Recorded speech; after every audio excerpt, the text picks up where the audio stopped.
కిరాకార్పి అనే వ్యక్తి సోషల్ మీడియాలో వైసీపీ నా కొడకల్లారా, లుచ్చా నా కొడకల్లారా అని మాట్లాడుతున్నాడు. జగన్మోహన్ రెడ్డి గారిని పట్టుకుని అరే ఒరే అని మాట్లాడుతున్నాడు. ఏంది భాష? మాట్లాడొచ్చు ఇలా? నీ అనమాలు ఎవరిని మాట్లాడుతున్నాడు ఇలా? ఎందుకు మాట్లాడుతున్నావు? ఎందుకని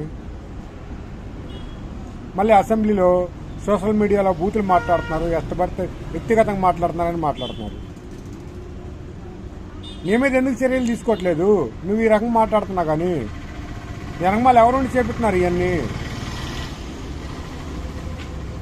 జగన్మోహన్ రెడ్డి గారు ఏమన్నా డిజిటల్ యాప్ తీసుకొస్తాను, అందరూ అప్లోడ్ చేయండి, ఎవడన్నా అన్యాయం చేస్తే అక్రమాలు చేస్తే అప్పుడు అధికారంలోకి వచ్చినా మాట్లాడదాం అంటున్నాడు. మీరెందుకని అప్పుడు దాకా చుట్టూ కూర్చోవాలా?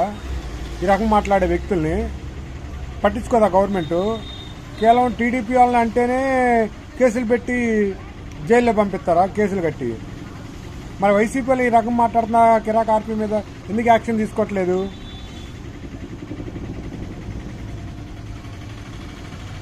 వీడు డబ్బులు ఇస్తే ఇవాళ వైసీపీ వాళ్ళని తిడుతున్నాడు. అదే రేపు జగన్మోహన్ రెడ్డి గారు సీఎం అయినాక డబ్బులు ఇస్తే టీడీపీ వాళ్ళని తిడతాడు, జనసేన వాళ్ళని కూడా తిడతాడు వీడు. ఇలాంటి అమ్ముడు పోయే వ్యక్తులను పెట్టుకొని మీరు నాయకులు మోసపోవద్దు. ఇలాంటి వాళ్ళు చాలా డేంజరు. ఈ సమాజంలో ఎలా వీళ్ళు ఉంటున్నారో నాకైతే అర్థం కావట్లా.